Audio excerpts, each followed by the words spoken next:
You've chosen a podcast from Low Moon Uprising. Enjoy. Yep.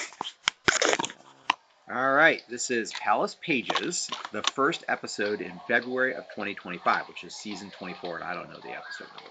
But anyway, it is February 2nd, I believe? Yes, today's February 2nd, okay. And so we rejoined the Palace Paiges, recently staying at the Low Moon Royal Retreat south of Southern Mist Cove. Whence last we broke, Selena had been assigned semi-permanently to the Falcon's roost. So she has been tending the falcons. Yay. A couple of days have passed since our last episode, and this particular evening, about 7 p.m., the sun has not yet set. From the Falcon's roost, it is possible to walk to the edge of the roof and look northward and see a beautiful cityscape of Southern Mist Cove as you're just not even 2 miles outside the city. It's the edge of the retreat anyway, so you're probably like 2.5 miles to the Falcon's roost. So you tend the falcons every day, and it's been pretty much during your training, it's been pretty much every day, all day. So you've not been getting the other assignments. Now, if you're traveling from place to place, like throughout the palace, I kind of like that. and they stop you and say, take this message, you still have to do it. I mean, that's still your job. But you are in training to become the senior page in the Falcon's Roost and to replace your current supervisor. And his hope is that he will be able to go on and become a squire of a certain knight who has invited him to do so. 7 o'clock at night. The sun is low in the western sky but has not set. So probably set, just kind of guessing, probably set in about an hour or so. It's cool outside. You can't see your breath, but stand still, and if you didn't have your cloak on, you'd have a bit of a chill, so you probably do have your cloak on. And the squires who were assigned for the pre-dinner session to serve in the Falcon's Roost totally cleaned the cages out. Everything is done, and you don't really have anything like in the way of maintenance or anything like that to do. And so when that time is going on, you just kind of tend to play with the birds and talk to them. And there's one particular bird. The bird's name is Muni, M-U-N-I, and he's been close to learning a trick, which is basically like a fetch. So he'll pick up things that you put in his cage and then kind of trot around the cage and give them back to him and that kind of thing. Now, when the senior page is not there, you do not have the authority to take the birds out of the cage because they all can fly, and they will fly. They will tend to come back to the roost because they pretty much know this is home. But then if one of the people who it's their bird, most of these birds have owners or people that work with them specifically, knights and ladies and ladies in waiting and stuff like that. And so if they would come looking for their bird and it's currently off flying and not available, then they might be tested. So you're not really supposed to take them out and let them go on days when no one is around. Like your supervisor's not around, okay? And so you're playing with Muni and working on fetch, and he's a donkey. Anyway, you know that there are currently 3 birds out, and you have all of their cages sitting open so that they can come back and roost whenever they want to. And your supervisor guy let them go before he went off. He's been gone. He hasn't come back after dinner. You came back and were ready to work, but there's no one here to teach you anything or for anything for you to do. So you're just playing with Muni. And as you're doing so, one of the 3 birds returns. And so you first spot him in the sky, just a little silhouette. And he dips down below the clouds and he arcs around. You can tell right away by his wing structure that it's not a seagull. And then he sweeps down toward the retreat, and pretty soon you're sure it's a falcon, and then he disappears down below eye level, and then all of a sudden he comes up over the edge of the roof and he zooms right into his cage. So he lands about 25, 30 mile per hour to 0, just like that. So stops in the cage. And then normally you're supposed to close up the cage, feed him, make sure he has water, but there's a little bit of food and water already in there, but you'd give him fresh food just in case he didn't do well hunting, that kind of thing. So he's gray with white wingtips and a little intermixed white feathers on his wings, and then he has a bit of white under his left eye. And other than that, he's gray. And he hops over to the edge of the cage where the door is. I assume you're moving to close the door. Mm-hmm. And as you do so, he's rubbing the side of his head against the cage door so that you can't really close the door without the door pushing him back or without you pushing him back into the cage. And there is a glove that you're supposed to use if you have to do that kind of stuff, but you don't currently have it on. So what do you do? The bird's name is on the front of its the plate on the front of its cage, and the name is Stirrup. Gotta move your head, Stirrup. You're in the way.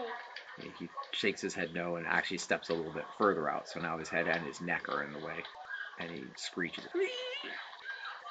Roll a d20, and yes, you can use your fancy dice. I was about to ask You can use them for proficiencies. You cannot currently use them for combat yet. It'll take a very long time. You have to actually spin it. You don't get to control what the result I'm is. not trying to. Okay, there you go. So on the d20 one. Fuck. Okay, so you think he might be trying to communicate something to you. We've had success with that before by kind of like looking them in the eye. So if you can get a look in his eye, you think you might be able to figure out what he's trying to do. So I do try to figure out what he's trying to do. So you do you want to get the gauntlet in case you need to nudge him or direct his head, wherever you realize, like, even if you put your finger up to direct his head, if he nips your finger, he'll cut through to the bone. Their beaks are so sharp that they can go right through your finger almost. I do get it. Okay, you step away, you grab the gauntlet, and then you stow the cage, and you kind of like move his head slightly so he's looking you in the eye. Do you say anything? You trying to tell me something? He opens his mouth, but nothing comes out, like he doesn't screech or whatever. And then he ruffles his wings, like flips his wings back a little bit, and then straightens them out, lays them down, and he's looking toward the south, like looking past you, out between the wall of the cage and you, out toward the south. Yeah, toward the south. I open the door to see if that's where he needs to go. He needs to go. Well, the door's open, so he could leave if he wanted to. Okay. He spins around, and his tail goes through the end of the water bowl that's in his cage, and then he flips it up in the air. It kind of slings across the back of the cage and into some of the other cages because they're all open on the back sides. And then he steps back up in the door again, and then he jumps from the door of the cage to the leather gauntlet. So you had it kind of mostly down to your side, but when he jumps out toward you, you kind of raise it up, and you see that he's trying to get onto it. And so you hold it up for a second, and he's standing on it, and he's twisting to try to look you in the face. He looks very agitated. He's very upset about something. Okay, so I do look him in the face. Okay, let him do that. Okay, all right. Roll a d20. What? Okay. So you're sure that he's trying to communicate something to you, and he keeps like pointing his beak and his body toward the south, like he was going to fly away, but he's not flying away. Okay. At that time, another What's his name again? Stirrup, another young man named Falcon comes up the stairs and steps out onto the roof. Now, you know Falcon is a squire, and you've met him before, and he has an affinity for the animals, and you know that his master, who is a knight, of course, has at least 2 falcons here. He's a falcon hunting knight, and he has at least 2 falcons here in the cages. And so Falcon comes up relatively frequently to check on the birds and like that, and seems to have an affinity for the birds. What's affinity mean? Like easy friendship, similar to what you have, but yours may go a little further because you can kind of understand what they're thinking a little bit. Anyway, he comes strolling over and he says, "Oh, Stirrup's out of his cage, huh?" Yeah, I feel like he's trying to tell me something. Really? I don't know why. He won't. He's acting as if he's gonna fly off, but he's not. He jumped right out onto my gauntlet, and then I opened the cage to see if he was gonna. Yeah, he turns, at that point, Stirrup turns toward Falcon and does the same thing. He like extends his head and he opens his mouth like he's going to cry out, but then he doesn't say anything. And then he turns and looks back toward you and does the same thing. And then he twists and looks toward the southern sky. Now, looking out that way, past the building, past the retreat, you see the forest. You see the mountain, the hills. It's open countryside, small villages out there. Couple of windmills, that kind of thing. So they roam pretty far. So they'll go 100 miles because they go 30 mile an hour. So it's no problem for them to go while they're 3-4 hours out. They may go 100 miles or more. So I don't know what he might be talking about. There could be something out there. Is there something out there? I asked him. Okay. He jumps from the leather to the side of the cages, and he's standing on the side of the cage. And just as he does that, the senior page who's in charge of you, Roland, comes up, and he comes up the stairs as well, and he sees Fallon there, and he sees you're there, and he sees a bird on the side, and he says, Stirrup's back, huh? Yeah, for some reason he seems very agitated. He keeps trying to point something out in the south. I think he was trying to say something. I'm not sure what, Fallon says. Well, he doesn't seem to want to go back in his cage. Okay, so at about that point, you see that he's like pecking or pulling at the side of one of the cage doors. It's the one next to his that's open. And he managed to break off a small piece of wood, which must be from the nameplate of the bird that's next to him, because basically there's a little metal piece, and then they make a thin wood piece that has their name burnt into it, and they put it on, and that's how they make the label. And he breaks off a little piece of the wood, and then he jumps from the door. So the bird isn't in the open cage? Correct. And he jumps towards you again, and now he's got this little piece of wood. It's about this big, and it's kind of triangular, comes to a point on one end, pretty sharp. But anyway, he jumps towards you, so you put the glove up, I assume? Yeah. Okay, make a dex check. What's that mean again? D20 equal to or less than your dex.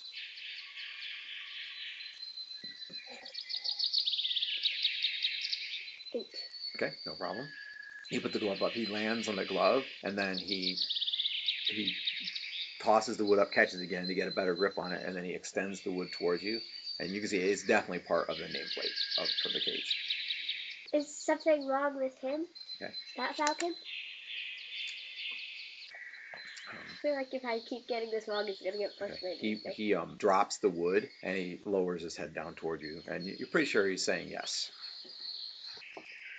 Fallon pushes the cage door shut, and you see that the nameplate, which is now broken on the corner, says Bree. B-R-E. Where's this bird? Fallon says. Maybe that's what he's trying to tell us. Yeah, I'm pretty sure from what he's trying to tell me is that there's something happening with Bree somewhere towards the south. That's what I've gotten from it. He keeps pointing and looking towards the south, and now he's taken a piece off of the cage. You do have quite the affinity with these birds.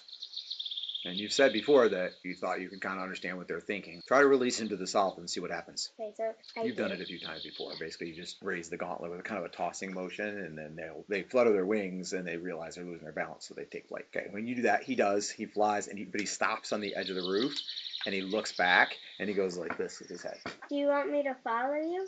Do we need to come there? Well, it says, I mean, you can't fly, so... I know, but if there's something happening there... He's going to bring you home.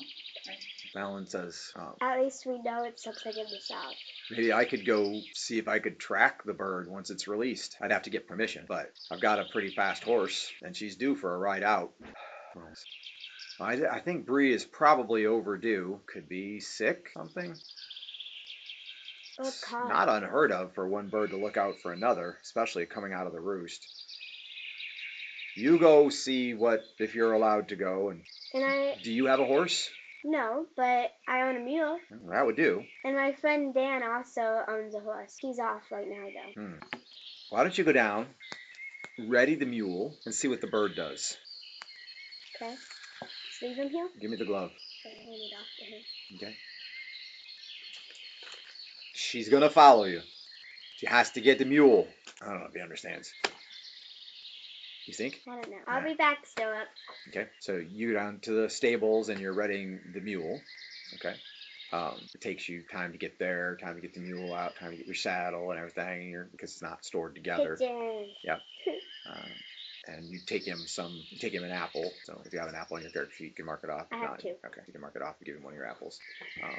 And you realize you're going to have to buy more apples. You're running out of apples. Okay. When you're down there and you walk him out, you're going to saddle him outside. You just wrap his reins around the post, and then you go get the saddle, and the blanket, you're ready to saddle him. And as you do so, Stirrup comes down and lands on the post next to where Pigeon is. Nose is basically where reins and his nose are. Okay. Are you ready, Stirrup? Yeah. So he doesn't answer. Okay. So Fallon has the same Knight Master as Ralph, and when Fallon comes and asks if he can get permission, apparently he was told no. However, Ralph is sent in his stead. So you're to go find Selena near the stables and go with her to, if it may be nothing, but if it pans out, find out where this Falcon is potentially leading her. Your job is to protect her. You're chosen in two reasons. One, because you are technically a first level cavalier and can do the job, as well as the fact that you have history with Selena before. It's pretty well known that Ralph, Selena, a couple of the other squires, not including Fallon, a couple of the other characters. I think they were all pages actually at that time, except for Ralph, who was a squire. They were all in the warehouse fire and rescued some kids previously, so it's pretty well known. And so he says, just let her play it out. Probably will be nothing, but keep her safe. Okay. If you have to stay in the countryside overnight, try to use an inn or something. Not out. They say it's south, so not the greatest patrols out that way.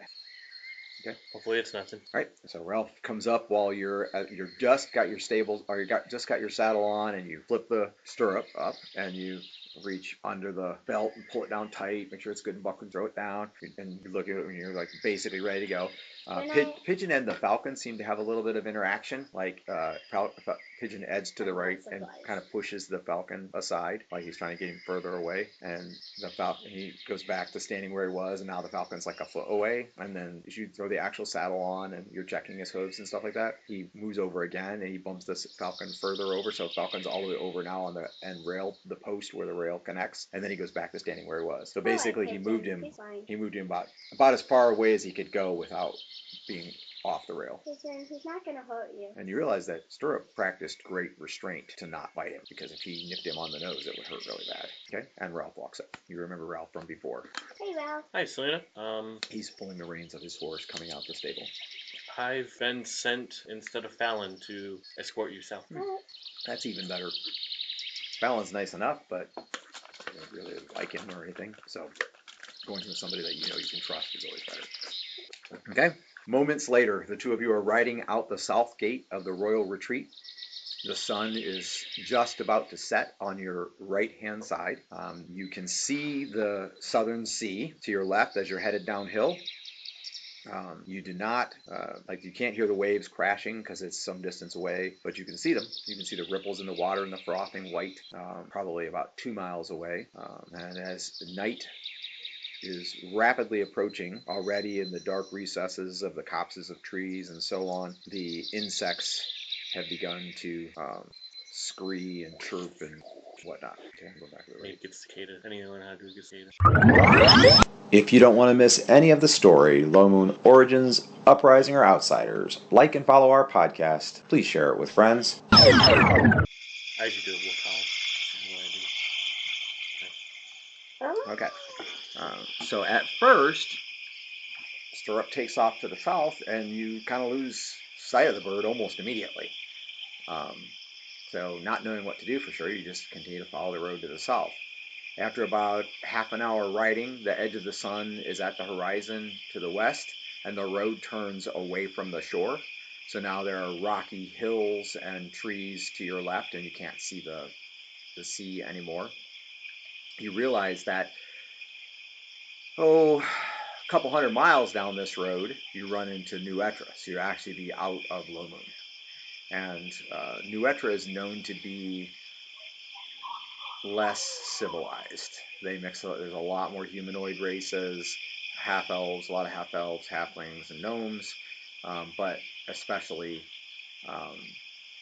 even orcs and hobgoblins and like that. And then in the southeast corner of what would be New Etra is a free state called Scrape.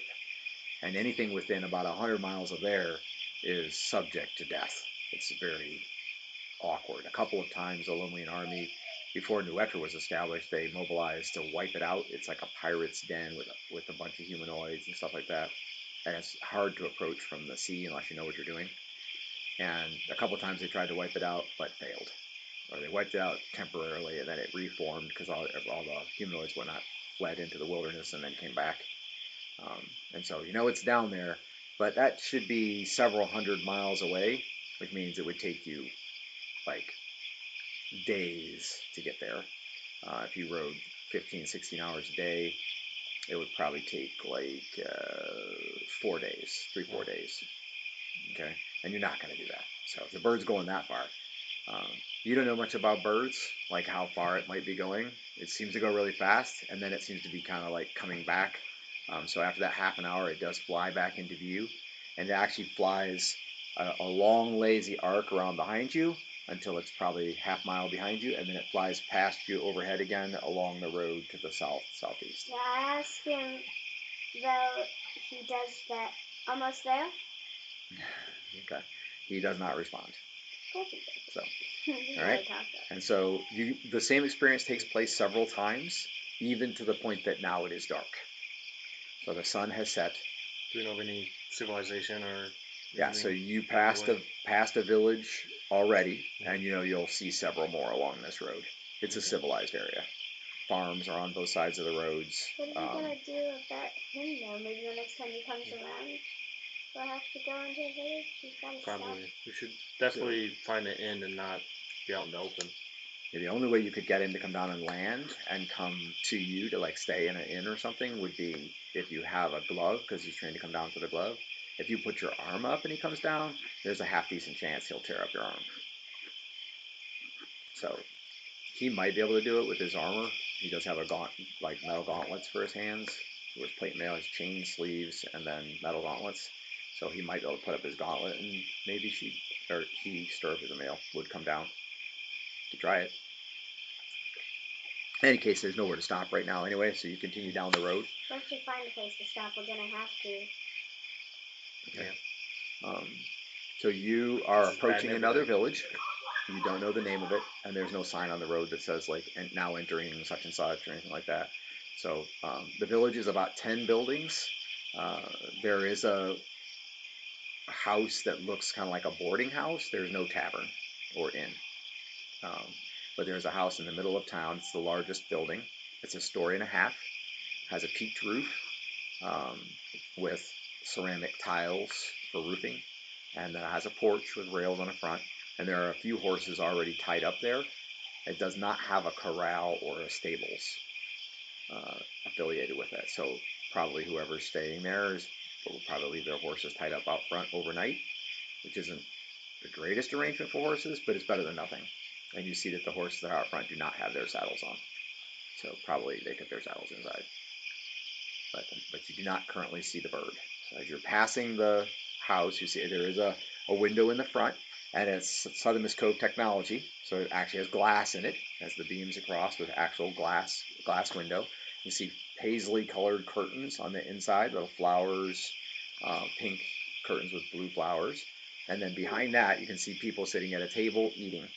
The glass is not clear glass. The technology is not that good. But you can see the kind of blurry images of about 4 or 5 people sitting there, and there's a candle burning light inside, and they're eating. So they're probably having dinner. Right now it is about 8:30, and once on the road, like when you're out on the road away from town, you realize that the sky is about 15% canopy of clouds, so there's tons of stars out. Like you can see tens of thousands of stars. And then you can see the moon, and the moon's at about half. So it's not going to be a dark night at all, unless it gets cloudy. Okay. So as you're passing through the town, the bird is not with you. What do? You can keep going on for a while, but here is a possible place to stay, but you don't currently see the bird. Good. How often does the bird come back? Like every 20 minutes, half an hour. It's been back like 3 times. Follow the trail, catch the bird, and make way back into town. Yeah, but we wouldn't want to wander too far. Yeah. Too far off the road. If it gets too dire when we get out, we could retreat towards town, and I can help cover your escape. Town is at least not as attacked because the town is still there. You have a bit of a flashback to the warehouse fire, and you remember Ralph saying, if things go poorly, I'll cover your escape. So apparently, that's a thing. He didn't tell me that either. No, he did say that. Somewhere in the podcast, if we ever podcast it, we probably hear him say that. Anyway, all right. So so the plan is to ride out the road out the south end of town and look for the bird and possibly come back and stay here. Yes. Okay. So leaving the south end of town, the countryside is fairly dark, but not like visibility is good. You can see 100 yards or more plainly. You can see the ruts in the road. You can see the stones in the grass on the side. You see there's somebody's growing corn, and you can see the corn waving gently in the wind. You hear the animals, owls, other birds. You see an occasional chipmunk, squirrel, some kind of rodents along the ground, things like that. The roads here are well maintained. So you're riding on packed gravel, not rutted. Probably wouldn't even hold water. Little ditches on either side of the road for drain off. It's well maintained. You have not seen in this entire ride, however, a nightly column or any military whatsoever. So no attempts to patrol the area per se. You did see a building marked sheriff or constable actually, in the village that you were just in. Okay. So you go out, getting outside town, you're probably like 20 minutes or so. And the mountain is to your left, probably about 4 or 5 miles. Woods are to your right. So you're from here, you're about 25 miles from Ogram, which is interesting. Is that Ogram the place that tried to get? That's the tree. Oh, I said Ogram. No, it's Ogram. Sorry, I said. I was like, Ogram, what? Yeah, Ogram, the willow tree. So, and it does occur to you that you have the ability to potentially ask him.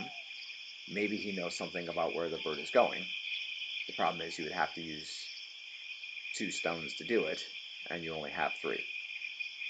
Right?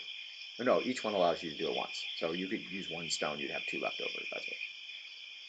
To ask him if he knows something suspicious in the area or what might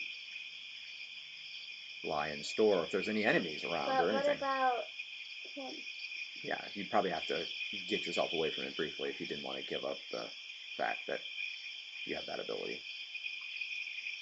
You're not supposed to tell him. Correct. I mean, you could just stop somewhere and go to the bathroom. Potty break. In fact, if it occurs to you, you got to go to the bathroom anyway. But you could stop somewhere to go to the bathroom, and while you're doing that, you could try to contact him. Or while you're away from him briefly. How about we stop here? I need to take a quick break, and we'll see if he returns. It's been close to that time. Okay, you just can't stay too long. Why not? So you're going off into the woods to go to the bathroom, which means there's a chance that you'll be attacked by giant centipedes. 1% chance. Where's your thing about it? It's a There world. is?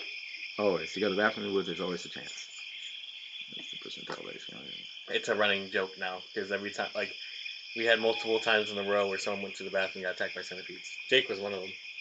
What did the centipedes do to them? Realize. So Yeah, Jake got paralyzed by one, and Darude drug him away and was not fighting centipedes. it's like the death of 1,000 cuts because you get all these tiny bites. You take 1 point of damage each time, but you're paralyzed, so you can't do anything about it. Unless somebody comes and rescues you. Darude hates giant bugs. That's if you fail your paralyzation roll. Okay. Anyway, you do not get attacked by giant centipedes. You do relieve yourself. Do you reach out to Ogretha? Okay. He responds. Good evening, Selena. I Hello. see you are not so far away. Not much. Are you well? Yes. Why have you contacted me? Now I am traveling with Ralph and another squire. Right? Not squire. Paige. Ralph is the squire, and Okay. he's the only one with you. It's just Yeah. you and Ralph.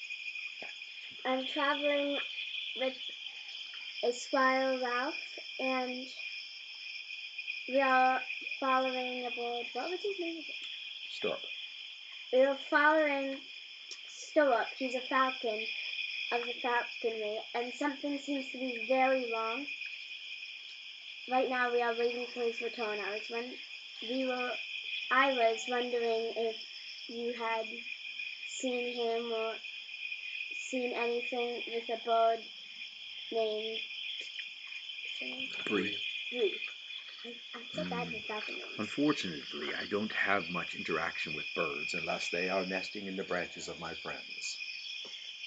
However, you are in the vicinity of some trouble I've been keeping my eye on. Would you be interested in clearing up a bit of a mess for me? I would suppose so. You will need to be very careful.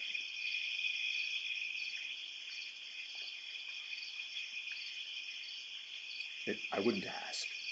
It's just that I have no one else there to call on.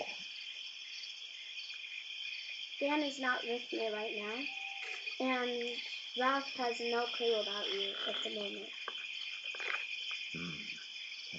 That is per our agreement. Can Ralph be trusted?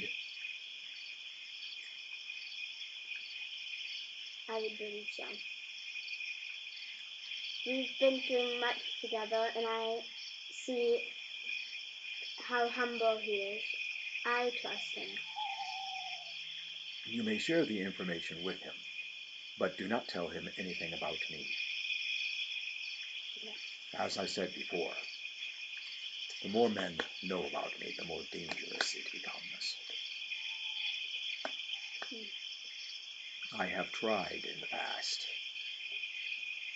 It does not end well.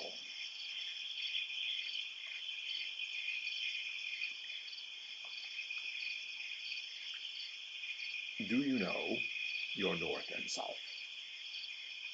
Yes. Follow the road to the south, about 10 more miles. There you will find a ravine. Crossing the road. Follow it to the west and south, about a mile.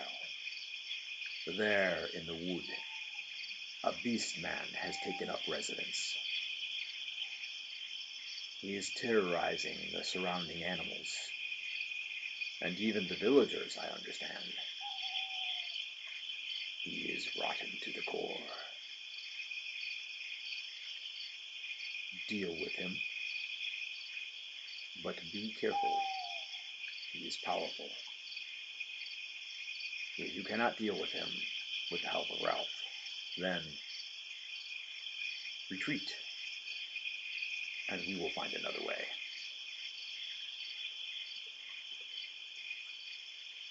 Okay. Very well. Goodbye. Okay. Roll a d20 if you would. So you've lingered near on the off chance that she would have a problem, like be attacked or whatever, while she's going to the bathroom. What did you roll? 12. Okay. So you think you hear her talking. You can't make out what she's saying. She's talking to herself or praying or something. Okay. And then only seconds later, she's coming out of the wood. As you come out, Pigeon slowly just kind of like strolls over next to you. Hey, Ralph. Hi. Do you always talk to yourself when you're in the forest at night? I guess you could say that. Okay. Pigeon brays slightly. Your horse also snorts back some. There's not like uneasy or anything, just horse noises. No, normal horse noises. Floating. Not Well- very loud horse noises. Apparently. They're floating. If you're ready to set off, we can search for Falcon again. Okay. Continue on south. You start southward on the road, and you do spot the Falcon a few moments later. But this time, instead of like going back behind you and coming in front of you again, he cuts across the road in front of you, and then he kind of flies a slow zigzag pattern along the road, so back and forth. So he's in front of you, and you can see him, but he's going left, Why? right, left. Oh. You could ask him if you can speak with animals, but since you can't, Maybe there's something here. What's going on? Is he like moving forward though? The closest he ever is to you is about 200 yards. So you doubt like normal language is going back and forth across the road, but he's a couple hundred yards away. 2 football fields. Right up to him. Okay, you ride a little faster. Okay, as you do so, you see he flits down to the right at ground level, and you don't see him anymore. So he must have landed on the ground. Okay. So are you sticking with her? Yeah, make that way. Make All right, there. so the two of you ride along. I do keep my eyes down just to make sure he's not on the road. I don't want to trample him. You see a low-lying stone bridge. It's wide enough for 2 wagons to pass side by side. Very sturdy looking. Is that the one? And there is a stream that has very little water in it, but it does have movement. So it's probably about 3-4 inches deep and about a foot wide at the bottom. Looks like, in rainy season it holds a lot more water than that, but right now it just has that little bit. And there's a large rock about 30 feet off of the path, like toward the interior, away from the shore. Mind you, the shore is now 10 miles to the east, easy. But so into the interior of Lomond, or whatever actually lies out there, not traveled in this area very much. On that stream, about 30 feet from the bridge, sits Stirrup. And then as you rein up right at the edge of the bridge, you see that there is what looks to be like a deer trail or something. It's an animal trail of some kind that is running alongside the stream, and it kind of meanders along the stream. It's not like a real sharp, straight pathway or anything, packed earth. And so you're right at that pathway, and then he jumps from that rock to another rock about 50 feet away, further down the stream. So he's like following the stream. It kind of seems as if he's trying to get you to follow that path. Maybe we've arrived at our destination, or we're really getting a lot closer. Not sure. Is it here? He jumps to a rock further away. Not quite. Maybe his neck is a little sore. Maybe he's just my mom. Take off all of it. Okay, so you going first, or are you going first? Who's going first down the trail? Me. Okay, Selena's going down the trail first. So you have your helm on. I assume have your shield on your left arm, ready in case of trouble, but don't have a weapon drawn. Ralph does not see in the dark, but again, it's not very dark. Yeah. So into the nooks and crannies and stuff, you're not seeing, but you can see 30, 40 feet clearly. Okay. As you continue down the trail along the water, you see the brook just kind of does this, and there are cattails growing up, reeds that grow up that have those brown things on top that look like hot dogs almost, you know what I'm talking about? And they're coming up out of around the stream, and so visibility into the stream area is pretty limited, and directly once they get to be quite a bit of them, say maybe 100 feet off the road, you can't really see the other bank, even though the stream is pretty shallow. It's never more than like 4-foot drop, but the other side is covered because the cottontails are coming up out to 6 and 8 feet high. You can't really see the other bank. Okay, and then you lose sight of him for a second, and then he appears actually on the path ahead. So you're probably 100 yards off the road, and then once he looks at you to see if you're coming, and then he takes off again, and you don't see him. And Am then I heading in the way I was instructed? yes, it appears that Stirrup is leading you to the same place that Ogretho was talking about. Maybe his name is there. That's my guess. Okay. All right. So fast forward a little bit. You follow the bird along the trail. There are no encounters or anything like that goes on. Wow. And you come to the point where you can see a dark wooded area ahead. The trees are not particularly thick or large, so you don't see anything that is more than about a foot thick. But you can see that the path winds into the trees, as must the stream. And you see Stirrup flies into the path area in between the trees. Okay. So you're now looking at you're approaching 3 hours outside town, and it's getting pretty late. And while the canopy of cloud has not increased to be more than about like 40%, so it's still not terribly dark, it does feel cool. There has been a definite drop in temperature. Get the sense that there's moisture in the air. And no sooner do you enter the trees than in the far distance toward the shore, so back behind you, back the way you came, you hear a rumble of thunder. The kind of thing that Selena just really doesn't like. I stop for a second and then continue on. Okay. You okay? So she reins up, looks back in the direction of the thunder, and then Do I know her history with thunder? yes, everyone knows that she was killed by lightning and brought back to life. I won't understand. Okay. Ralph, are you okay? He sounds compassionate. Yeah. Okay. Pigeon pees heartily on the trail in the middle of the woods, marking his passage. That took me back when we first got pigeon peas on the road. Yes, he's Pigeon peas peed on the road. about 10 times since we've been on this journey. He When pees we a lot. first got him, every time he would pee, he would say, and then pigeon peas on the road, and then pigeon peas on the road, and then pigeon peas on the road. That's one of his personality traits. Okay. The trail winds through the wood, And then at a certain point, it kind of like it's winding up a hill in the direction of the stream. So you kind of can see the cottontails down along in the stream, and then because there is a little bit of a clearing where the stream is, and then you can see into the wood on the other side. But as you're winding up that trail and you're kind of at a higher point and looking down into the woods to the right, you can see orange light of a fire flickering. Once I see that, perhaps I should now take the lead in case something that made that fire is friendly. And I hear suspenseful music playing. Go ahead. I slow down so we can get it. All right, so are you going to wait until you get down off the hill to do it, or are you going to navigate around? I mean, you can probably do it. There's not a lot of underbrush. Yeah. Okay, so let's just do a ride check just to make sure that neither one of the animals is particularly startled or anything. So you roll percentile dice. You roll a d20. No, it's upside down. 35. 6. Okay, so you manage to navigate so that Ralph is in the lead now. You probably loose the latch on your sword just in case you need to draw it quickly. And you do catch a glimpse of Stirrup ahead again on the trail, and the trail is going in the general direction of the fire. The fire is definitely down to the right in the woods, so it's probable that at some point you'll have to go off the trail. Totally didn't forget a second about following the board. Okay. When you said that, I'm like, wait, what? Oh, yeah. Okay. All right. So you follow the trail to a point another 100 yards or so down, and from there, the fire, which is burning in the woods, quite evident. It's a large campfire, it basically looks like, is probably about 100 yards away, but it is into the woods. There's no clear trail. You could probably navigate the horses through. It's not a problem to take the horse and mule through, but there is no obvious trail. You'd just be picking across like broken terrain, and there's sticks on the ground and bushes and stuff like that. So what do? You can hear the faint sounds of the fire because it's about 100 yards away, and it's 2/3 man-sized. Which way is the bird's leading us? The last time you saw the bird, it led you to here, but you don't see him at the moment. You could wait for a second and see if he reappears. Do that. Okay. Be careful. I might know a little bit about who it could be. You're saying that out loud. Okay. What do you mean? My master. I've talked about it. I've never tried in my master. Maybe if you did, you were always vague about it because you're not allowed to speak about Ogretha directly. Oh, did you say my master? Yeah. Were you talking to yourself in the woods before? Perhaps not. And what are we to expect from you and mysterious forest people? Well, he told me that the man I am sent out to possibly stop is rotten to the core for his horse. You must be very careful if finding him. He's disturbing the forest and the animals in it. Well, hopefully Steel can take him down if it comes to it, but perhaps we'll just find our hawks and not have to deal with it at all. Can you die? Suspenseful music. And then the sail with the raised eyebrows. But if he's disturbing the forest, maybe he's the reason why Stirrup isn't why Stirrup is still stirred up right now. Okay. All right. So what do you do? Do you think we should go to this fire or follow the path that Stirrup was going? So which way follows where I was told to go? That's what I did.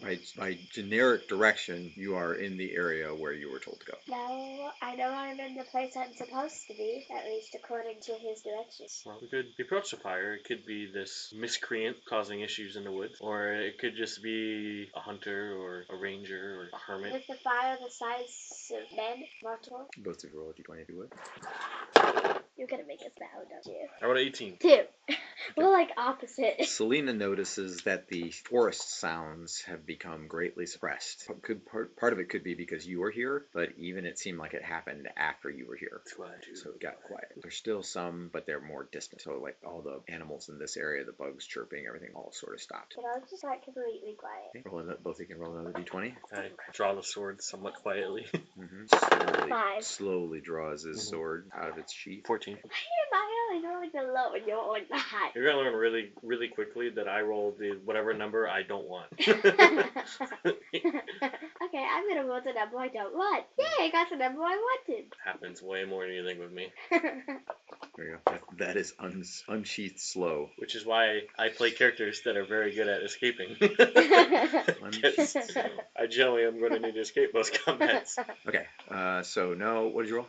5. Okay, so sitting on the back of Pigeon, behind Ralph, at the juncture where like you're perfectly perpendicular, you have to go off the path directly here if you're going to go the shortest distance to the fire. You spot a large shadow, larger than man-sized, moving in the woods, about halfway between you and the fire, but to the right slightly. And you only saw him for a second, but it looked like he was moving, generally speaking, in this direction, but maybe slightly to the right. So basically, if you think like, here's you, here's the fire. You saw him about right here, and he might have been moving this way. It was a single large silhouette, bigger than a man. What was that? Do I think it's about the size of like an ogre? Yes. Babe, I saw a shadow like off in that direction, but coming towards us, bigger than a man, like ogre size. It was on our right. Towards the right, coming So towards looking us. toward the fire, it was to the right, which would be, if you're continuing on this trail, would be very much to the right. Stay on my left. Am I on his left or right? Not currently. You're kind of behind him. If he goes off the road, are you going in the general direction of the fire? Yeah, I'm Okay. mostly If he goes following off her, the road, but you'd have to rotate around to get to his I'm left. going Are with you her, sure but we would go to the I want fire? her between me and the whatever it is that What if, she pointed out. what if that's a ogre's fire? It very well could be. Then that's what you came here to stop. But if we're gonna fight it, An ogre's fire? whatever, Ogre. whatever it is, How? Kill it. with a sword through his face. Electro shield? Stone drift? I don't know. Yeah. Well, I would rather fight it where we have more light. If it's something that moves around at night, it could see in the dark, and then it has the advantage. You would expect can that if see it is an that. ogre, it can see in the dark. That is correct. I can see the dark. I cannot. And chances are, if it fights in It is close, very dark here because there's a 40% cloud canopy and a 60% tree canopy equal to about a 50% total canopy. and if Can't be this less. thing It'd be about has, a 70% total I have a canopy. candle. I think I'm going to light it. if this thing has Bree, chances are if Bree is alive, is going to be in its camp. Okay, you can both roll for surprise. Of course. Surprised only on a 1. 4. D4. Wait, D6? Yeah, you want a D6? Unless you have alertness, but I don't think you do. I rolled it really big this time. I got 3. Yay, I'm not surprised. Neither am I, thankfully. Okay, so neither of you are And I surprised don't have to wait a minute to draw as a a sword. big, somewhat hairy man, which would also be called an ogre. Caveman? No. He does look like an overgrown Neanderthal, but that's not really a More thing. dangerous on horseback, right? Yes. Far more dangerous. You are considered 6th level with your weapon of choice on horseback. Yeah. So your attack goes 5 better. Oh wow. Unfortunately, you're not high enough for your attack routine to actually be better. Hey, if it's poisonous, I have some poison. So neither of you are surprised. However, he is not surprised either, and you may roll an initiative. Ta-da! Cute battle. I don't know what that means. Roll D6. It's maybe been a while, but you should know what roll initiative. I have 17 dex. I so did that's know what plus it 2. means, now that I was told. And I hadn't known before. It's just been a really long time. Oh, 3. I'll tell her I'm in 6, I think. 4 plus 2. You have high dex? Like 16 or better? Yes. I have 16. So you add 1 to your roll. Oh. Because your dex is 4. 16 knew is that, 1, and then But it goes it's up been 1. so Yeah. stinking long. Yeah. 16 is plus 1, and then it goes up 1. But I know all this stuff. It's just been so long. Same game, no matter how long it takes before you play it again. Demood is 16, and Ryan is 18. Now it's 18. It was 17, but now he's a goblin. Okay. So you're on horseback. You're technically in the front. She's back and slightly to your left. You're just off the trail, so you are in the woods. The ogre is coming ahead to your right, which means your shield does not come into play very easily. Okay. But your sword is already in hand. What did you have initiative? 8? 6. 6? Okay. What did you have? 4. Okay, so the ogre actually will go first. And he steps up to attack Ralph. What's that? Hit points. Okay, and he will hit. Oh no! Okay, here's my cup. Not Ralph. And he will hit for 9 points. Ouch. Make a ride roll. Percentage. See if you're knocked. Yes. Knocked off of this horsey. 60 something. Okay, so you are not knocked off of your 65. horse. Currently, you are not loose in the saddle. I have 15 hit points. I have more than you. He was 12, right? He's first level, you're second. Yeah. He gets a level, he'll be way higher than me. He'll be a 20. I think it's a D12 every every time he gets a new level. So as soon as he goes Plus to con D12, bonus. he'll get D12 plus 3 hit points as soon as he makes his level, which he'll probably do if you guys succeed in killing the If ogre. I don't die. Yeah, if you don't die, that's right. That is sad. She usually has a little bit of healing. Do you have healing? So I have healing as one of my skills. Oh yeah, there's always that. I can slash at him right back. Last night in the first ever episode of Low Moon, whatever it's actually called, because there's like 3 Vagabonds is the front runner for its name, but we haven't found out for sure what it's going to be called. Anyway, in the first ever episode, the very first person to go down was the only party member with the healing non-weapon proficiency and a cure light and 2 cure lights in memory. Yeah, I heard about it. Like the whole party almost got wiped out. Yeah, I wasn't quite that bad, but it was pretty bad. Okay. Anyway, so it is now your initiative. You can go. Someone tries to hit you, you try and hit Selena him can right go back. also. I'm trying not to throw that on the table. I don't see my ball. Oh no, that's a nat 1. Okay. Nice. Okay, that'll miss and force a ride check. Oh no. Let's roll that one first. 60 something. You're fine. Okay, what is Selena doing?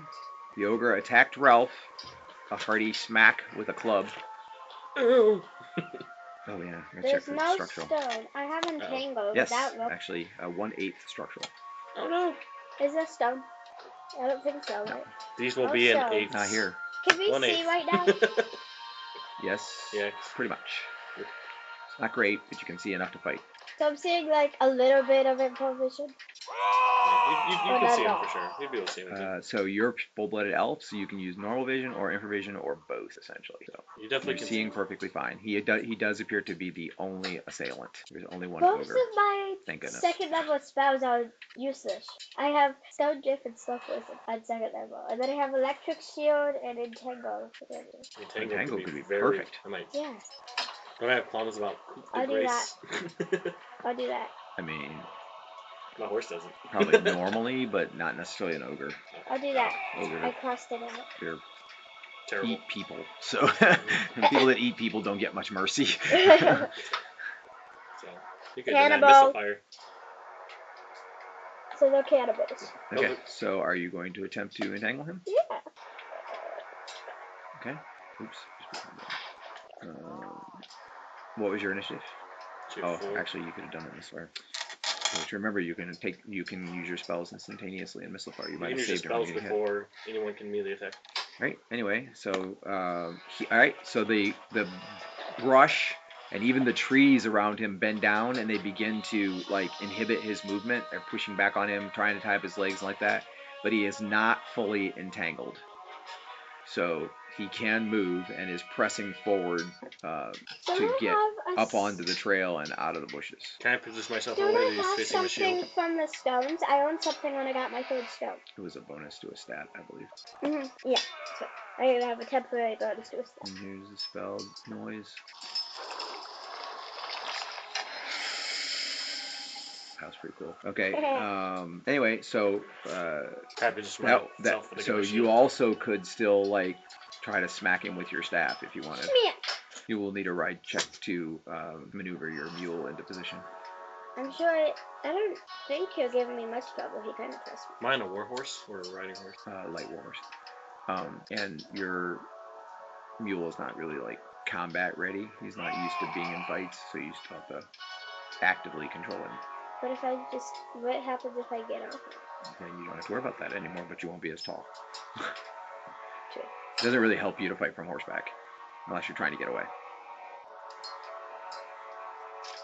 Anyway, what are you doing? Horseback kid. Okay, so staying on horseback? Or muleback? Yeah.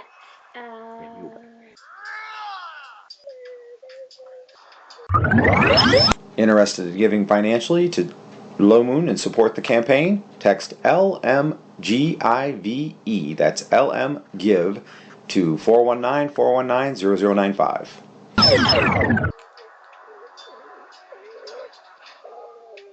Well, You whacking him? she's whacking him. She's Sure. debating between on horseback or off. Are you getting off the horse or you're staying on the horse? I'll get On the mule. Okay, so you jump down, so you just need a straight dex check. If you make it, you'll be in position to strike now. Is he entangled right now? The plants are trying to hold him back, but he's pressing his way up onto the path. Am I supposed to be doing D20. Okay, that's fine. 12. Okay, so no problem. So you jump down and you try to smack him with your staff. You may roll to hit. Another D20. Unfortunately, he is not completely tangled. Otherwise, you could be trying to kill him right now. Sorry, my face is being finicky. Pull Janie and jab him in the throat. Yeah, technically, you're supposed to be using D20 for this because that thing was only approved for proficiencies, not for attacks. Oh. So roll a D20. Roll dice. How is it not approved for attacks?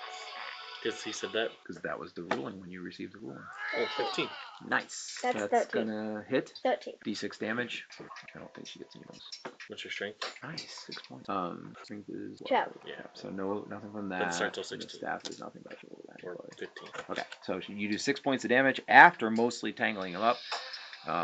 So he is trying to get up onto the path and get away from the worst of the plants, so he can keep moving. And we'll go to a new round. Does my horse kick him at all? No, not yet. Initiative. Same thing as last time. Good old 6. Okay, so he's coming up the hill next to you guys. The plants and stuff around him are trying to push him back. You're standing kind of in the plants, Ariana. You're standing kind of in the plants, and the plants are working around you to try to restrain him, but they're not messing with you. Okay, and he is back and slightly to your left, and he's just rotated his horse. Am I in the way of the horse? Like they have Not to really. I mean, not enough to slow them down from getting him, but he's breaking through them is the problem. He's like breaking the branches back and stuff. So he's snap, snap, snap, snap as he's pushing. Well, at least it's distracting him. Yeah, he's moving up onto the trail to get out of the effect of the spell. Once he does that, he'll be able to start attacking again. Okay. So this round, each of you can attack him once while he's moving up there, but he will not return fire. I'm in 6. Go ahead.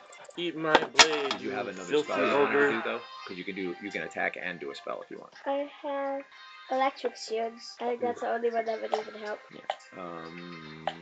So it probably won't help unless you wait until he can attack again. Weapon of choice is 2 or 1? 1. I calculated I also have here. predict weather. So he's 15, back with 15 on the horse. I have predict weather, Yeah. electric shield, and minor. 1 for strength, 1 for weapon choices. That puts me down to 12. 13. 13? And minor. So I hit 9. I rolled a 4. I do have a Okay, minor that's a heal miss. right now. I've been given minor Yes, heal. well, you may need that. All right. Anyway, so bottom line is you can hit him with the staff again, and then once he's free of the entanglement, you're ready to use the electric shield, right? Yeah. Okay. Do you have anything else you wanted to do other than the electric shield now? What other spells do you have? I have hang off, use that. Predict weather, electric shield, minor heal, spell poison, stone drift. Okay. All right. So nothing else right this second until he's ready, because electric shield is basically defensive. Okay. You rolled a hit. Roll better than me. Roll better than Ralph. Ralph is not doing a very. Up D20 You first. have to roll the D20 to hit. I'll let you keep the 6 if you hit. That's a miss. 4. All right. That missed for me too. So he does move up onto the trail, which means he is out of the effect of the entangle now. So the free attacks are over. The only thing, he's only been hit by Your staff. the one smack of the staff so far. Okay. Go to a new round. Little Initiative. did Dan account for, and this counterbalance is my dice rolling. I wish Dan was here. He'd be quite enjoying this. Also, Uh, I'll go kill my 7. parents. No, your mom and dad are not dead. You can't kill my I think they killed Rosie's parents. Oh, yeah, that's right. Anyway, roll. So in missile fire, Roll D6. yeah, roll your initiative first of all, d6. But in missile fire, he's not attacking you, 4. so 4 plus your dex. 4. 5. Okay. So you're ready with electric shield when he comes to attack you, but you can't use it in missile fire because he's not attacking you missile fire, attacking you immediately. All right. So initiative 7. That's me. Okay. All right. The swordsman I wades can't up to get try to it. do something. Bro, a little higher than 4, I'll probably hit him. Oh, that 17 will definitely hit. Yep, that's gonna hit. That's like negative And you a do lot. D12 because he is large. That's a big 4. That's this one. Okay, that is 8 plus 1 from 1 strength, for strength. Yep. which is 9 plus weapon of choice. No, weapon No. choice doesn't do damage. Only only to two. hit. Okay, so you did 9. All right, so he slashes him a nasty gash. Haha, I hit him. you Take say that, that? fat hairy man. You say that? I say, take that, fat hairy man. Really, Ralph? The idea is for him to hit me. He doesn't say that, but he definitely thinks it. Where's your sword at? Let me do this one. Here. What did he say? Said, take that, mean, hairy, fat man. Okay. What did he think? That was I'd in rather 7. him hit me. 6, 5. Okay. The ogre also was in 5. What? So you can go ahead and roll the hit with your staff. You might clunk him to It's death. going to even odd on which of you he's going to attack. This? Actually, it's going to 1 to 4 attack Ralph, 5 to 6 Selena. You can use this. Hold on. One of It's us Ralph. could be smileys, one of us could be hot. No, thanks. I made it just for Okay. that. So he's attacking Ralph, and you're attacking him. You can still use your electric shield even though he's attacking Ralph. You just would interpose it between him and Ralph instead of you and him. First roll your d20 to hit with the staff. Roll high. It's cocked. Roll again. Roll that. It's hard to roll on that. Let's run the laptop here. 14. That's going to hit. Roll a d6. Another high number would be appropriate. So So Yeah. 2. Not terribly high. Okay, so 6 and 2 is 8, and you did 9. So So 17. 17. Okay, it's getting up there. All right, and then Ogres are a sack of hit points. he's attacking Ralph. Cocked. does mine review work if he's Missed. knocked out? Yes, but it does half as much. It'll still Okay. be a while before I'm knocked out. All right, and then you do the electric shield to protect Ralph, I presume? Yeah. Okay, so basically what happens is she's fighting him, and then the ogre goes to swing the club at you, and she goes like this, and there's a web of thin electrical lines, look like the comic picture of electricity, basically goes in the air in front of you, and his club passes through it, and it bangs off your shield, and you don't forget, cavaliers get a shield parry. Oh. Anyway, I almost forgot. It bangs off your shield, but the electricity then wraps along the ogre's arm, and it obviously burns it. And you're what level? 2? Yeah. Okay, it takes 2 points of damage from that. Now we're at 19. Be a handy spell for you to cast. Actually, I'm level 3. Are you 3? I'm pretty sure. She has second level spells. Nope, 2. It says 2. Right That's what I was. there. You get second level spells at level 2 as a druid? That's pretty Both ways? Yes. cool. Huh? Let's go quick. Yes, they do. I forget how fast they Individual spells are pretty weak Yeah. comparatively, but they come fast. Okay, so he missed you, and you hit him. That's the round. That ends the round. Yeah. Initiative. Oh, this dice. I rolled 4. Very fast. 2. Ogre. Continues to be fast. Okay. The shield parry replaced my Do you attack. want to do minor heal on him during missile fire? Okay. So I got 3. she Counting my plus. right, but no one else is doing missile fire, so you would go first. So she reaches out and touches your leg. Roll a d6. Roll high. 2. Two. Two minimum you 3. Get 2. You get 2 hit points back. No, minimum's 1. Take it. Might be Take all enough. that you can get. Might be enough. You never know. I think his maximum damage is 15. So So that's the difference for me not dying potentially in the next yes. So the next hit, if he rolls maximum damage, you will not. You won't die. It'll be just unconscious. Well, just in cavalier negatives. Cavalier mode. Okay. And he goes first. So he is attacking. Shield parry, of course. Minus 2. We need a shirt that says Cavalier And with Mode that, he by will miss himself. Nice. because of the shield parry. You successfully shield parry. Aha! I got him back. Okay. And then you both may roll to hit. Such a loud dice when you do that. Ten. Yeah, sorry. I missed. I rolled a 3. It's me and rolling. And you missed with the 10. You missed as well. Okay. Does this surprise you with my rolling? Not really. Okay. I'm New notoriously round. bad at rolling. Initiative. Selena's running out of spells. Hey, I rolled an 8. We're only good at initiative every For other the round. first time, he's not rolling fast. So roll initiative. Come on. So the time it doesn't We're running matter. out of time. You want to finish the ogre off, don't you? 6. Nice. Which makes it a 7, right? Yeah. Yeah. I rolled an 8 initiative. Okay. So you go first. No, natural 1. Okay. The horse also beat him on initiative and hits him once Good horse. for 2 points. 21. The bite will come after. Roll to hit. I missed. It's the second one out of 5 dice rolls. D20. What do you got? 15? 12? That's a 15. That's what you rolled. That's it. Ah. Okay. D6 damage. Roll that one. Roll 6. Or half that. And so 21, 24. Okay. That's got a unicorn in it. And the ogre finally attempts to strike. And Becky doesn't want to go to phone. Okay, so I'm going to do a D8, and it's going to be 6 to 8 Ralph, 3 to 5 Selena, 1 to 2 the horse. It is Ralph. It is a hit, even with the shield parry. Ah. I think it's about to get dim here. Yeah. 10 points. Okay, so I'm at -5. Okay, so you need to make a ride check first of all. What's this one? No, that's the 12. It's this one. Something in the tens. Okay, so you're fine. All right. So basically, you're at -5, which means you cannot keep fighting. If you choose to keep fighting, you will make con checks at -5. He does have a 16 con. Okay. So that means he'd have 11 or less. And if he rolls over that, he would die instantly. Okay. So Yeah. there's that. And you already attacked this round. And so you already attacked. So we're initiative, first of all. I'll tell her to get on the mule. Why? He looks like he's barely staying conscious. 8. 7. Uh, Master did say go, we can't do it, that we can. Retreat. Right. go heroically. He doesn't know that though. Go heroically slash at him. Do I roll a con first or? Con first, yeah. No, that's an 18. First time for an 18. Okay, so he lashes out at the ogre as he goes, and he clutches his chest. Does he get that swing in? Yep, roll to hit. It might be his dying swing. Yeah. Why does he 10, catch that'll his hit. chest? Because his heart is bursting. The hit, AC 2. Okay, damage. Ooh, that's an 8. Plus 1 is 9. Yep, and that's enough. Okay, so Ralph heroically leans forward and he slashes the ogre and it catches him on the side of his face and like rips his ear off and jumps into his shoulder. The ogre sags over, probably dead. He's bleeding really badly. And then Ralph is clutching his chest and he falls against the horse and then he falls off the horse onto his shoulder on the ground with a sickly thud. I'm a great Norse hero. I went over to Ralph. Okay. Also, it's still up here. You just scan around and look for him. I look, yeah. Yes, you see him perched on a nearby branch. Okay. Anyway, you check him. He's alive, but he's obviously in very bad shape. There's blood on his lips, and he's breathing really heavily, and it looks like he's gonna die. I do have. You get a chance to say something heroic. Down with you, fat, hairy man. Okay. All right, he goes, down with you, fat, hairy man. And he goes, ah. He passes out. Selena just giggles, and then she. Okay, as you're sitting there, this is the scene. You're kneeling on the ground in the mud and the blood.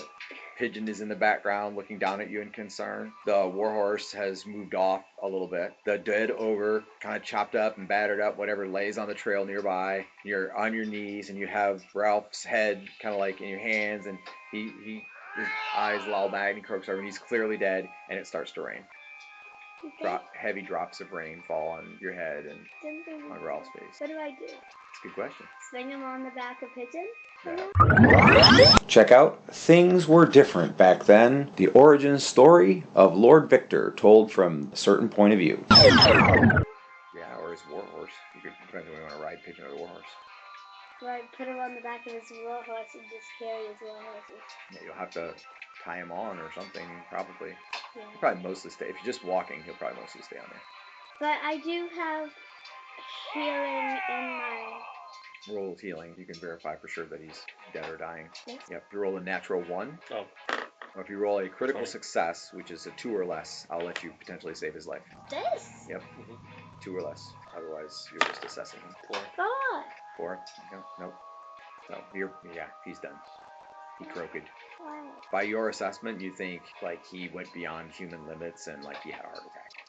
Because he took too much damage and then he kept fighting. That's what happens. He's trying to save you. I did that. He heroically defeats the ogre. That's really something. You do see that the ogre has a heavy bag tucked into his belt, and you realize a fire is still burning down in the woods. And you see that Stirrup is on a branch on a tree between you and the fire. Why is it suffering? Does the rain help the fire? Dramatic effect. No, it doesn't look like it'll hurt the fire much, unless it rains harder than this. Anyway, are you going down to the camp? Yeah, maybe we can get some. So you're getting him picked up first? Yeah. Okay, so you put him on the back of his horse, you get up on Pigeon, I'm you strong. hold the reins of the warhorse. You are fairly strong, plenty strong enough. It's inconvenient, but you can do it. You put his horse back, or you put his sword back in his scabbard? Yeah. Okay. You take the bag off the ogre? Yeah. Okay, put it in your saddlebag, probably. How big is it? The bag? Maybe tiny. Yeah, like a pouch for him. Alright, anyway, then you walk slowly down to the camp. You see there's no other people in the camp. You're feeling a little creeped out. I gotta turn the music off. Because you're alone in the dark, in the woods, far from home, and now in the rain, and the thunder is occasionally sounding off in the distance. And that's not gonna be. Yeah, but you do see that there is a small cave there just behind the where the fire is, and Stirrup flies in and lands on the rock just behind the cave, and you see there's some trappings like furs, a small chest, another club. You see ogre droppings. Oh, yeah, it looks like this was his encampment. It's stinky. Also, the noise of the animals come back. even though it's raining. Wow, thanks, animals. Actually, you could be grateful because they warned you in a sense that the attack was coming. And it does start to rain fairly hard, and the fire burns fitfully, but it is still burning. Roll a d20. Can I use this now? Yes. It's only combat rolls that you're currently restricted from. Why? Because that was the ruling. Just roll the It dice. takes a while. You're making this session take longer. Okay. So you notice behind the large rock outcropping, there's a couple of pine trees. And up in the pine trees, some of the branches have been intentionally broken back or broken off. And some of them have been dragged down into the camp to use for firewood or whatever, or to burn in the fire. Because pine, even when it's damp, the green needles of a pine tree burn pretty well. And so it catches your attention. And you also notice that Pigeon is sitting over there. Stirrup is sitting over there in that direction. Check it out. Yeah. Okay. Get on Pigeon and then bring the more horses out. Okay. So Pigeon navigates the upslope fairly well to go around the little rock precipice there that has the little cave in it. And as you go up, you see a fowler's net. A fowler's net is a fowler is a bird hunter. A fowler's net is a net that is stretched between trees, and it has narrow spaces in it, and it's kind of hard for them to see. And usually there's like little trinkets and stuff like that around that to attract birds. And you see that Bree, the falcon, and 2 or 3 other birds are caught in the fowler's net. I want to let him out. And for a second, Stirrup flies over there, but then he like flits away from the net to a nearby branch. Okay? Probably to not get So caught. the easiest way to get them down is to cut the net down, and then you'll have to untangle them out of the net and let them free. I have the holographic rainbow knife handy. Okay, so you pull out your knife, climb down off Pigeon, start cutting the net down. Pretty quickly you do manage to. One of the birds escapes while you're cutting the net down and flies off into the woods. And then there is another bird there that's actually a mourning dove. So it's a grayish, it's a dove, but it's a grayish dove with a kind of a olive green underbelly, but it's wounded. Its one wing is broken, it can't fly. Can I help it? You could if you had a minor heal, which you don't, but tomorrow you could. Can I take a look? Yeah, probably have to put him in a bag or something so he doesn't hurt himself. And then you also managed to free Bree, and Bree is fine. She's not hurt. And right away, Bree and Stirrup fly off into the woods together. Do they go off towards the left? Generally speaking, you think so. They head kind of in that direction. It's hard to say. Do you have direction sense? Yes. You can roll it. One. Deportate. What was that? 12. Yes. So you think they went, generally speaking, toward the retreat. Bye. See you all there. Have a nice trip. So you realize now you're in the middle of the woods, the middle of nowhere, in a fairly unpatrolled area with the dead body of your friend, and it's raining. Wow. I'm so excited. Okay. So it would be theoretically possible to camp in the cave and then head back in the morning. It's probably midnight or close to it. I don't want to go to the town. Okay, and try to head back to the town. All right. Check for random encounters real quick. Plus, I'm gonna get attacked by giants. No random encounters. I'm not gonna get attacked by giants. So there is some rope in the camp as well, so you can use the rope to better tie on Ralph's body, and also there is a small chest that's in the camp, and you can tie that on the back of the horse as well. Not much else of interest unless you want an ogre club or some bones of animals that he ate. Or ogre dropping. Random burrs. There are a few random burrs there. They're not currently dried, so they would have to be dried to be worth any money. It's not going to happen in the rain. They'll usually have to be stretched out in the sun and scraped dry. So you're going to just leave them. Okay. All right. And so Selena on the back of Pigeon, kind of miserable in the rain, lightning flashing in the distance, hoping it's not coming any closer. By your calculation, the nearest one so far has been about 4 miles. Edges out of the wood on the trail back toward the road and hopefully toward the boarding house that you saw. It's a ways, so probably 5 miles. Probably take an hour and a half. By the time you get there, it'll be 2 o'clock in the morning. Checking for no random encounters on the road. All right. So we'll assume you make it to the boarding house. You can mark off 2 silver pieces, assuming you're willing to pay to stay in a warm room and a warm bed. Of course I'm there. The horse and the mule will just have to stay outside in the rain because they don't have any better way to store them. But I take right before I go inside, I take my cloak off and I lay it over top of his body. Okay. So it's not just sitting out in the open. Well, yeah, they'll help you take the body indoors if you want to do that. It doesn't have to be outside. There is an undertaker in town. You could have him buried here if you wanted to, but it'd probably be better off to take him back and since technically he is property of the crown. Thank you. Since technically he's property of the crown, it's better off for you to take him back and see what they want to do with him. I'm gonna take it. Okay. So right now they'll let you store him inside, but in the morning when you get ready to leave, they have his body wrapped in a tarp, and they'll help you load it back on the horse. Okay. Up in the morning, back to the retreat. No random encounters. I'm rich. Yeah. I'm a rich somewhere in there, you surely could have checked what's in the bags. But we'll deal with all that next time because we are out of time. And my You dice claim another victim. You can explain to Caleb how you got his best friend killed. Hey, he was my best friend too. No, Dan's your best friend. They both were. Oh, okay. She's a girl. They have multiple best friends. I'm glad you played him and he got killed because I can like lay it to your credit instead of my own. You know how many times I have made a roll that was a roll where your character dies and I fail it? I've only actually made one of those, like one or two of those rolls. Game master says failed save is death, and you're like, oh, I can do that. No, I never think that. I think, oh, here's where I die every time now. That's probably Well, after it happened the third time. We all saved our death saves, but at least we got it fixed. maybe you're making it come true by your positive mental attitude. I don't know, because, well, the first two times I rolled for Dean, we would be like, oh, I can't pass 40, I think I'll be fine. And then the next one, where it's like 1%, I'm like, Okay, oh. get your stuff together and go find your ride. Like, after the third failed death save, that's when I was like, This episode will be called Ralph Meets His End. Poor Ralph. Next session in 2 weeks. So Ralph's funeral. Dean died 3 different death saving throws around, or 4 death saving throws killed him. Stay tuned for more Lomunian adventures.